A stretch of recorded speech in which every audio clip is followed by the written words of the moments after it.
Au nom du Père et du Fils et du Saint-Esprit. Amen. Mon Seigneur et mon Dieu, je crois fermement que tu es ici. Je crois aussi que tu vas venir dans quelques jours à l'occasion de la fête de Noël que nous nous préparons à célébrer. Je te demande le pardon de mes péchés et la grâce de faire avec profit ces 10 minutes de prière. Ma Mère Immaculée, Saint Joseph, mon Père et Seigneur, mon ange gardien, intercédez pour moi.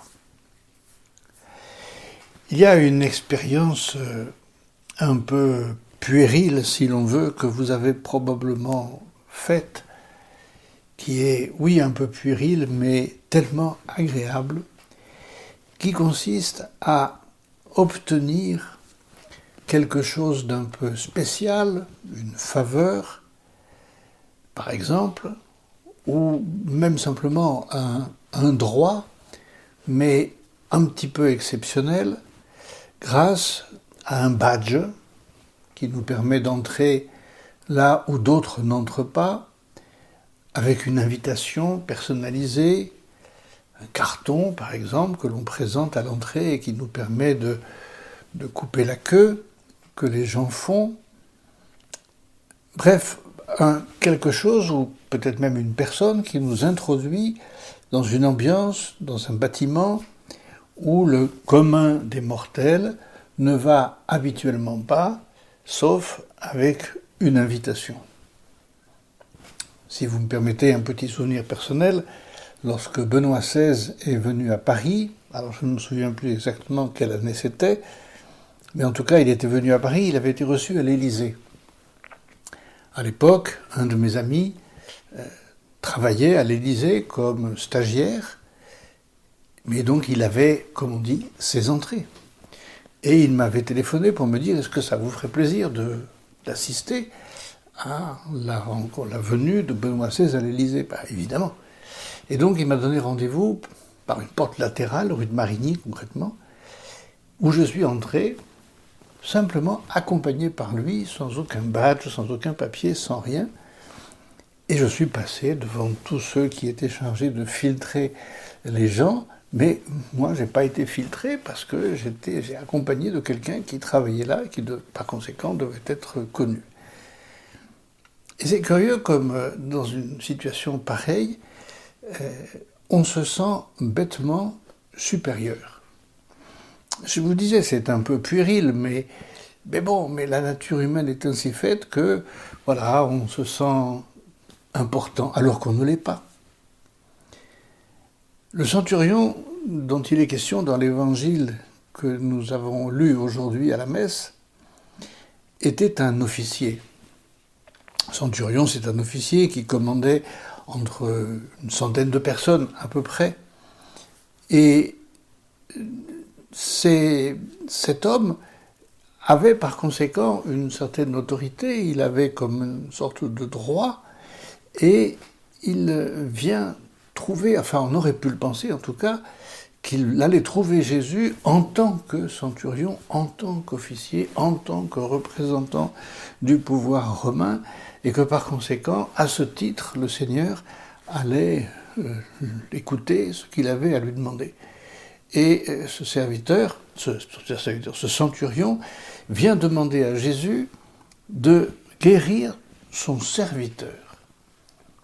Il ne demande rien pour lui, il demande pour son serviteur, que très souvent d'ailleurs on appelait à l'époque un esclave. Voilà, quelqu'un qui était à son service.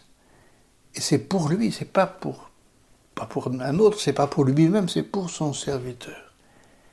Lorsque Jésus entend cette demande, il lui dit immédiatement « Je vais aller moi-même le guérir ». C'est-à-dire que le Seigneur est prêt à se mettre en quatre pour lui. Et c'est à ce moment-là qu'a lieu ce dialogue que nous connaissons, parce que nous le répétons un petit peu dans la messe chaque jour. Le centurion reprit « Seigneur, je ne suis pas digne que tu entres sous mon toit, mais dis seulement une parole et mon serviteur sera guéri. » Ce que nous disons, ce que le prêtre nous dit avant de nous distribuer la Sainte Communion, Et il ajoute, moi-même qui suis soumis à une autorité, j'ai des soldats sous mes ordres, à l'un je dis va et il va, à un autre viens et il vient, et à mon esclave fais ceci et il le fait. Ce raisonnement que fait ce centurion va attirer l'admiration de Jésus. Et Jésus dit à ceux qui le suivaient, Amen, je vous le déclare, chez personne en Israël, je n'ai trouvé une telle foi. Jésus ne voit que la foi de cet homme. Le centurion, lui, ne voulait pas d'un passe-droit. Le passe-droit, c'est, dit le dictionnaire, une faveur que l'on accorde à quelqu'un contre l'usage ordinaire. Cet homme ne voulait pas passer outre l'usage ordinaire.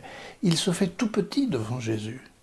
Il se met à la hauteur du serviteur qui est malade, et c'est en se faisant tout petit qu'il demande à Jésus de lui accorder cette faveur.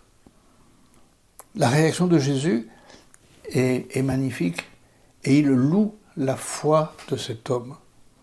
Voilà, le passe-droit de Jésus, c'est la foi. Le passe-droit de Jésus, c'est la foi. C'est comme cela que l'on obtient quelque chose de Jésus, du Seigneur, de notre Dieu. La foi, nous explique le catéchisme, c'est une vertu, et par conséquent, nous comprenons d'ailleurs ce mot vertu, une force.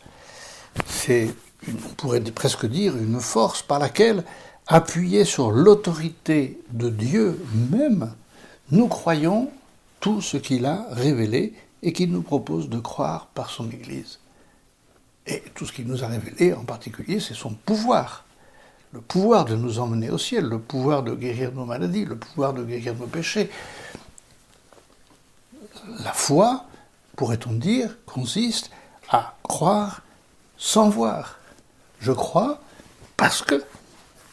Qui d'entre nous, d'entre vous, n'a jamais dit, par exemple, à un enfant qui est un peu pénible, qui demande ceci, qui demande cela, qui demande toujours pourquoi, et qui ne veut pas comprendre, qui ne comprend pas ou qui ne veut pas comprendre, et peut-être qu'il fait un caprice.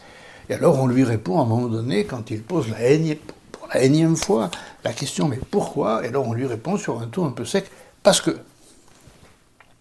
Eh bien Seigneur, tu ne nous répondras jamais d'une manière un peu sèche, mais tu pourrais nous répondre la même chose lorsque peut-être tu ne nous accordes pas quelque chose que nous t'avons demandé. Pourtant, nous pensons que c'est avec foi et peut-être nous brandissons quelques arguments, quelques passe-droits.